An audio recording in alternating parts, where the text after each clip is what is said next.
Ladies and gentlemen, two really, really nice guys, Chris and Nick.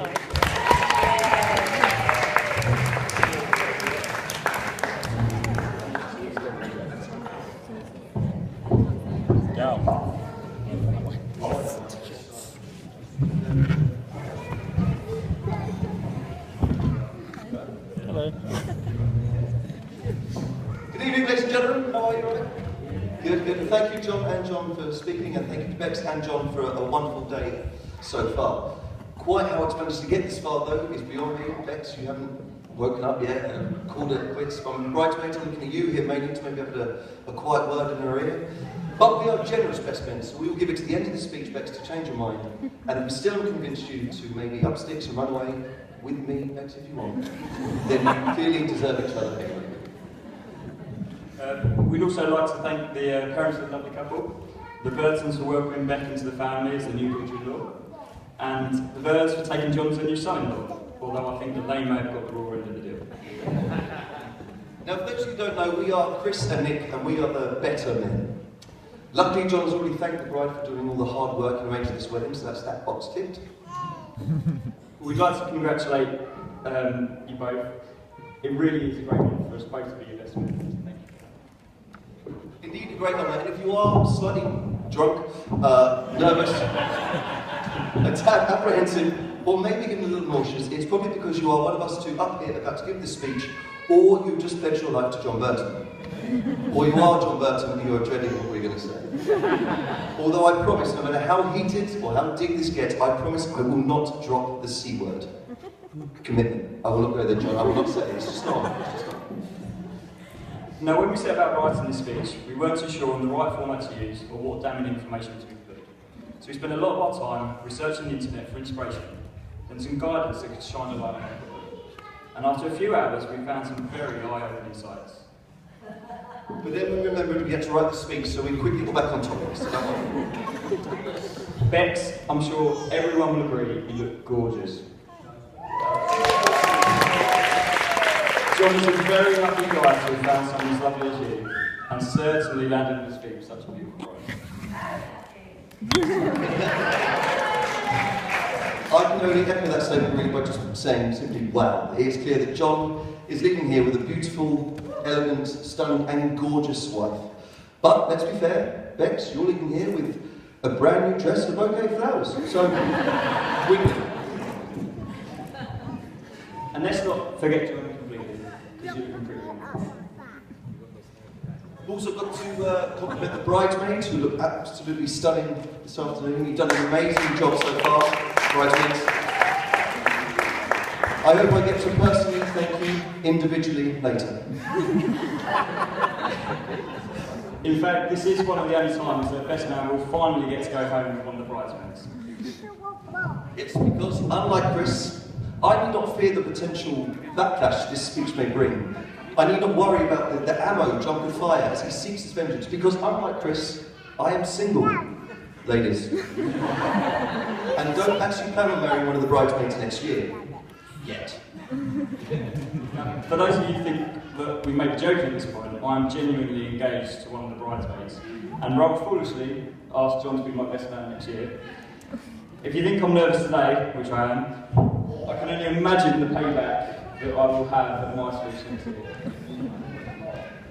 But I have no need to fear this retaliation from John, because hopefully, give it about 10 minutes, this speech would have done its work, and I'll be left to swoop in and pick up the broken pieces of Beck's heart and win her finally for myself. At which point I'll probably ask John Senior to be my best man anyway, so Now, along the face of it, having two best men must appear that John was spoiled for choice and struggled to make a decision on who to ask for such a big role. Sadly, that couldn't be further from the truth. There really was no contest, as most of John's friends don't actually like him. And Nick and I are just too nice to say no. In fact, considering how many people in our circle of friends dislike John, it's amazing so many of you are here. But he has said if it goes well today, we can be best men at his next wedding. Now, where to start with a guy like Johnny Burton? He's funny, he's charming, generous, good. Sorry, mate, I can't read any of your writing. Now, as John alluded to, we did meet 20 years ago 20 years ago, in '94, back at Chancellor School, and I still have many memories of our captain to vice-captain basketball team discussions, but I always remember him as being a moaning, whining, nitpicking, grumbling, eggy boy, especially if I tried to copy him. So much so, this actually sparked the catchphrase, "John, are you moaning?" constantly throughout our time at school. But he was always easy to wind up to. You could tell him almost anything and he would believe you, like the time we told him that farmers only use electric fences to keep the cows warm at night. He did actually do that, that's a true story. But he couldn't get his revenge though, so much so that one day he left me to my own devices during a maths test. So let's just say that the big lad there to copy, that didn't go so well for me. 12.5%. Now, as John did say, my first memory with John, it was actually a badminton tournament, John. Yeah, badminton tournament. In the Hatfield Leisure Centre, we just joined the secondary school with Chancellors, and I saw him across the court, instantly recognised him from our school. You don't forget a 6'2", 11-year-old in a hurry. And I noticed that he had Chelsea shorts on as well, so I kindly and politely, being a Chelsea supporter, went over and said, "Wow, you're wearing the Chelsea shorts." It was a rarity back in '94, to which John nodgily replied, "Yeah, but we're doing rubbish." Always the upbeat Chelsea fan, John. But what I was trying to do at that particular time, as opposed to making a lifelong friend, was actually put John off his game, because I'm a pretty mean racket player myself. However, this plan clearly backfired, because not only did John beat me quite convincingly that day and finished up in the medals, but he clearly misread my initial intent and still calls me friend to this very day. Like Nick, I first met John at school, although we didn't become good friends until I left Chancellors, which I think is a good way of saying that I didn't particularly like it. I think John found it difficult to mix with anyone who wasn't in the top set, so it was 7K, and I found him too freaky to speak to. He still to this day likes to mention how stupid I was, and I really appreciate that he decided to allow me to be friends with him. Thanks, man, for giving me a chance. Once we left school, our relationship blossomed. His love of alcohol-fueled lads' nights and Bad 80s music is awesome. You may not know this, but John has wrecked his knee, not due to sports, as he likes to tell people, but actually through too many Michael Jackson kicks and over-enthusiastic dancing. As you will see later, he's the ultimate entertainer on the dance floor, due to many hours spent practicing in game clubs and in front of the mirror. Now, one of our roles as best men today is to try and paint a picture to the wife of the man she has just married and promised to spend the rest of her life with. Well, not that she needs any reminding, because we know what a wimpish, lanky, moaning arse he can be, but just... sorry. It's not all bad. But what we thought we'd do is we thought we'd run through some attributes that we think actually makes John a good warm-up husband for Bex, until that real Prince Charming, that certain Mr. Right, comes into your life. So if you'd now like to open envelope 1, which you will hopefully have on your tables, we will now take you through some picture evidence that we feel support our case. Envelope 1, there's 2 envelopes per table of envelope 1. So as you can see in your little pamphlets, Exhibit 1, brave. Forever donning that red cape, John always did fancy himself as a bit of a Superman. Our sources say that he literally wore nothing else until the age of 19, and would bravely and courageously look after those in need, unless faced with a clown. Yes, an image of a harmless clown is all it took to defeat our man of steel. Brave. Exhibit 2, traditional. Even from a young age, John's insisted on a season photo by the Christmas tree. But as time has gone on, his attire has become a little less formal. I like the socks. Good.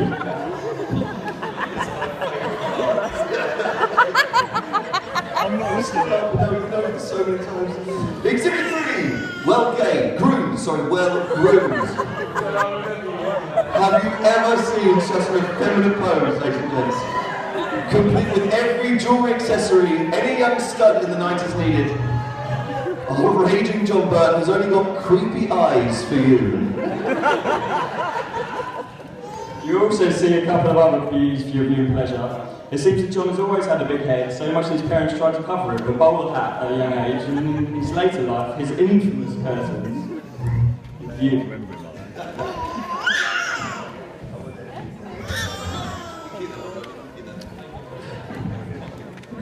Now, traditionally, the best man speech is where we stand up here and try to embarrass the groom with tales of yesteryear, but I like to think we're above that.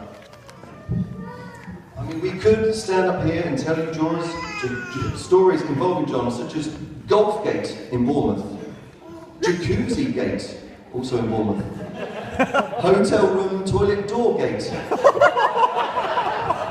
or even Delete Your History Gate. But we are above all that, and also they're not very acceptable post-meal conversations that you'd expect to have at this time of day. And they would also not always be John's fault or doing, and they would certainly be exaggerated for comic effect. So if you do want to know the truth on any of these or other incriminating anecdotes, you're best to ask us, and only us, later on this evening. Anything else anyone says is just hearsay, nonsense, and rumours. We know. Now, though John is a good mate and well loved by his friends, some of them, he can also get a little moody from time to time and can wind up his mates through his dry sense of humour and the need to always be right in all circumstances. It's very true. Leading up to the stag do, it seemed that many of his mates had planned for revenge, with months of preparation going into which outfits to wear and humiliating situations he Fueled with so much hatred, anger, and anticipation to inflict as much horror, torture, and humiliation as possible, we sent 124 images complete with barrage of texts and ideas, all in preparation for the big day, the stag do. To name a few things, he was given a deep mahogany spray tan, and I mean really dark. This was also complemented by several items of tiny swimwear. He also had his makeup done at the airport and was dressed up as Tinkerbell with little fairy wings and his hair braided. Now, traditionally speaking, you are not allowed to know what happened in that delightful sunny climed weekend in Magaluf. We shouldn't divulge the true set of events that took place on that idyllic island. But seeing as that tropical destination of Magaluf is neither delightful nor idyllic, and John is clearly one to throw wedding tradition out the window by naming 2 best men, we thought that we would follow suit and break that age-old tradition. break the unwritten rule that what goes on the stag stays on the stag. And we thought it would be nice to share some choice snaps from that cultural weekend away. So now, if you'd like to open envelope 2 on your table, we will now take you through some snaps that what John really got up to. Thank you, Paul Thorogood, for supplying the photographs.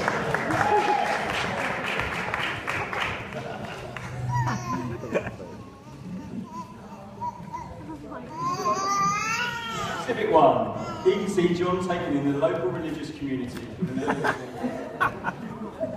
Exhibit 2. Here you can see John preparing to reenact his Year 8 role of Henry in Henry the Troubadour at the Open Air Theatre. Exhibit 3. John can be seen here breathing in the sea air whilst partaking in the Exhibit 4. John kindly volunteering at the local children's orphanage. Exhibit 5. I'm not sure how that one got in there. It's just a little spot camping in the wild. Frustratingly, most of the degrading plans that we had for John backfired. He embraced it all with a smile and the occasional moan of, really? He loved the women's makeup and clothing and ended up having a better tan than all of us. In fact, I think I can see a little bit of eyeliner and fake tanning today to complement those strong cheekbones. Now, looking at me and John, you might think, how or why are these guys friends? I know I do. But it's fair to say that opposites attract. I'm average height, John is freakishly tall. He likes brunettes, I'm not fussy. But there was one great bond. There was one great bond that ties us together, and it's probably the primary, if not only reason, we were ever friends and still are today. And that is our love for the mighty Chelsea! So much so, you're the Chelsea. So much so that I remember sitting down on Parson Green Common, having just watched the Chelsea back-to-back league winning bus parade majestically dashing past us, that we kind of knowingly turned to each other and asked, do you think we'd be friends forever? To which we both just fondly sipped our beers, but grudgingly nodded our heads and accepted the life sentence that we gave each other that day. But, despite all the jokes, the pranks, and the near sight-impairing experiences I put John through, fuck off. I know that he's got my back, and he's got mine. All I have to do is think of the time that we were unexpectedly marooned in a barren outback in a foreign land. The pale moonlight, hardly enough to see a hand in front of your face, and the sounds of savage dogs echoing in the distance, John calmly turned to me, held out his hand.